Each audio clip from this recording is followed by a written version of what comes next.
No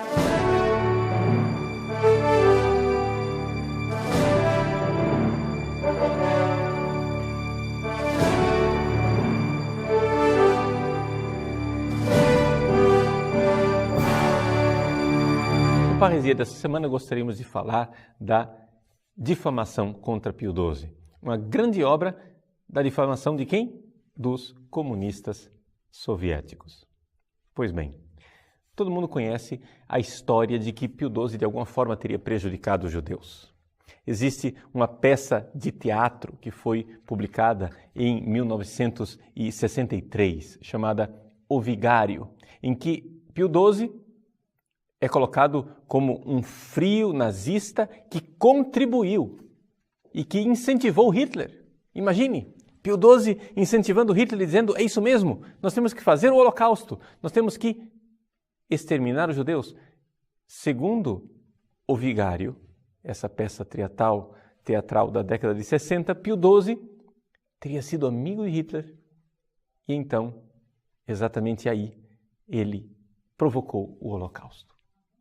Pois bem, hoje nós sabemos que essa peça teatral de 1963 foi totalmente feita, forjada pela KGB, ou seja, pela União Soviética, pelo Serviço Secreto Comunista, que queria destruir Pio XII. Por quê? Porque os comunistas não conseguem conviver com o Vaticano, porque os comunistas não conseguem conviver com o papado. Existe uma verdadeira guerra entre o comunismo e o papado, e essa guerra é histórica. Não é à toa que um tribunal italiano chegou à conclusão de que a tentativa de assassinato de João Paulo II teria partido da KGB.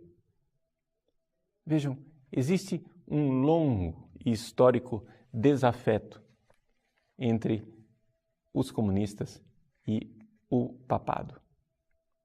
Pio XII foi uma das vítimas mais famosas dessa realidade. Por ordem de Nikita Khrushchev, a KGB começou a montar uma farsa para incriminar Pio XII. O lema da KGB era este: os mortos não se defendem. Já que Pio XII já estava morto, o que é que aconteceu? Vamos incriminá-lo, vamos forjar documentos. E assim eles conseguiram fazer documentos que aparentemente incriminavam Pio XII, documentos falsos, mas que dariam a impressão de que Pio XII era amigo de Hitler. Foi baseado nesta farsa que foi feita a peça de teatro O Vigário de 1963. Acontece o seguinte, que com a pesquisa histórica dos anos seguintes, se chegou à conclusão exatamente do contrário. Os arquivos da Alemanha mostraram claramente que Hitler odiava Pio XII e que Hitler fazia de tudo para acabar com Pio XII. Pois bem, quando caiu por terra essa história, com documentos e provas históricas evidentes de que Pio XII não havia provocado o Holocausto, não havia incentivado Hitler, não era amigo de Hitler, então a inteligência soviética, através da sua desinformácia, fez o quê? Mudou a tática. Andropov, então chefe da KGB, mudou a mentira, já que não se podia dizer que Pio XII era amigo de Hitler, agora podemos dizer que Pio XII se silenciou, ficou calado. Foi aí que surgiu aquele livro famoso de 1999 de John Cornwell, O Papa de Hitler, a história secreta de Pio XII. Foi publicado aqui no Brasil pela editora Imago no ano 2000. Pois bem, o livro é totalmente infundado. O John Cornwell teria passado meses no Vaticano pesquisando os arquivos secretos. A grande verdade é que ele não passou mais de algumas poucas horas e teve acesso a pouquíssimo material. Isso está comprovado. E o que nós sabemos é que as teses que estão nesse livro, O Papa de Hitler, não tem o mínimo fundamento. Se você quer saber realmente o que é que os arquivos secretos do Vaticano dizem a respeito de Pio XII e do nazismo e a Segunda Guerra Mundial, você então leia o livro do padre Dr. Pierre Blais, que é um jesuíta. Eu tenho aqui em francês, Pio XII et la Seconde Guerre mondiale d'après les archives du Vatican. Pio XII e a Segunda Guerra Mundial, segundo os arquivos do Vaticano. Foi traduzido para o português pela editora Principia, de Portugal. Portanto, você teria acesso também a esse documento, onde você pode ver claramente qual foi a atitude de Pio XII durante a Segunda Guerra Mundial por uma investigação histórica séria, e não essa farsa de John Cornwell. Agora, você vai perguntar, padre, como é que o senhor sabe que foram os comunistas que montaram e forjaram tudo isto?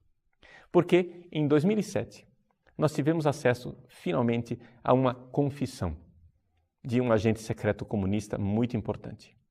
Pacepa. O nome dele é Ion Mihail Pacepa. É um romeno. Aportuguesando, Pacepa.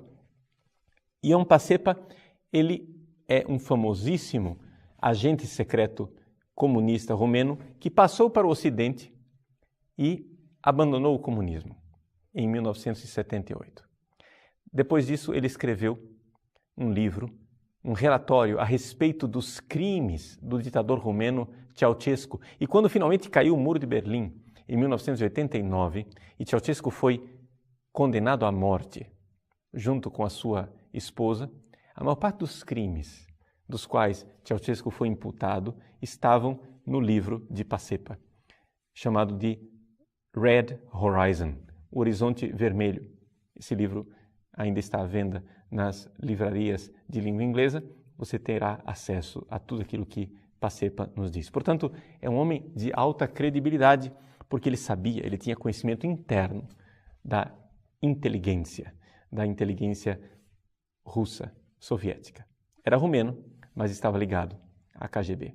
Pois bem, Pacepa nos diz com toda clareza que foi por ordem de Nikita Khrushchev que se iniciou a difamação de Pio XII. E o lema da KGB nessa época era exatamente este: os mortos não se defendem. Já que os mortos não se defendem, vamos caluniar Pio XII. Assim, nada se poderá dizer. Acontece que a coisa foi um fracasso. Um fracasso por causa exatamente dos documentos que surgiram, dizendo que aquela mentira, aquela desinformácia, aquela desinformação a respeito de Pio XII era totalmente infundada. Então, Andropov muda o rumo da história e surge agora essa nova tese de que, não, Pio XII não colaborou com o Holocausto, mas foi um homem que silenciou e nada disse. É uma verdadeira calúnia, uma verdadeira difamação. Pio XII não ficou silencioso. Pio XII fez muito pelos judeus e isto os judeus da época da Segunda Guerra Mundial admitiram com toda clareza. O próprio Albert Einstein, por exemplo, disse o seguinte, declarou logo após a Segunda Guerra Mundial: só a Igreja Católica protestou contra o assalto hitlerista à liberdade. São palavras de judeus que viveram aquela época. O rabino Mor, de Roma, fez com que toda a comunidade judaica de Roma agradecesse a Pio XII, grande defensor dos judeus. Por isso, é totalmente infundada essa história. Agora, você vai me perguntar, mas padre, por que os comunistas são assim? Por que os comunistas querem caluniar? Vejam, aqui é necessário para você entender isso, você entrar dentro da visão de mundo marxista. Para Marx, não existe verdade. Existe simplesmente a matéria. A matéria, ela é caótica, a matéria, ela não tem lógica, a matéria, ela não tem racionalidade. Na verdade, o mundo material vive um eterno conflito dialético. Agora, dentro desse mundo material, existem as ideias. E nós, seres humanos, criamos ideias para defender os nossos interesses. Por isso, não existe verdade. A única coisa que existe é ideologia, ou seja, uma verdade criada para defender os meus interesses. É assim que comunista mentiroso é quase uma repetição de ideias. Ou seja, o comunista, ele sabe que precisa mentir, mentir, mentir e mentir para defender, porque ele usa as palavras para uma guerra de interesses. Ele não está procurando a verdade. Nós, cristãos, ao contrário, cremos que existe uma verdade. Porque o mundo não é uma matéria caótica. O mundo foi criado por Deus, que é o Logos, e, portanto, o mundo ele tem esta realidade lógica, Logos, verdade. Existe uma verdade a ser descoberta e faz parte da nossa missão de cristãos e de seres humanos buscar a verdade. Nós precisamos cada vez mais buscar a verdade. Por isso, não se admire. Quando você encontrar socialistas, quando você encontrar comunistas, quando você encontrar simpatizantes do pensamento marxista que mentem, que caluniam, que inventam. É um método tão antigo quanto o próprio movimento comunista. O pai da mentira, que é Satanás, ri no inferno, feliz da vida com tudo isso que é feito pelos comunistas. Nós, infelizmente, vivemos num mundo em que as informações são pervertidas por essas pessoas de esquerda, exatamente porque sabem que o que importa não é conhecer a verdade. O que importa é mentir, mentir e mentir, para que a mentira repetida várias vezes seja aceita como verdade. Nesse sentido, os comunistas são realmente filhos do pai da mentira.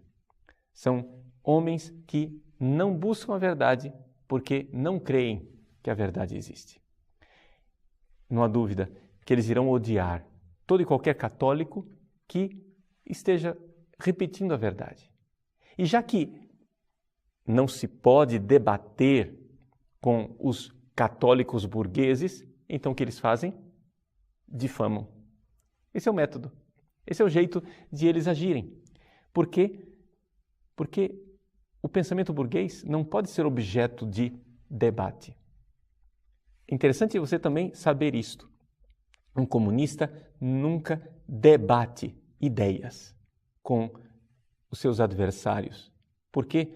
Porque eles têm essa concepção de que se ele começar a debater com você na sua lógica burguesa, ele irá perder. Ele deve seguir uma outra lógica, que é a lógica comunista. O pensamento burguês deve ser denunciado. Se possível, difamado, desacreditado, desmoralizado.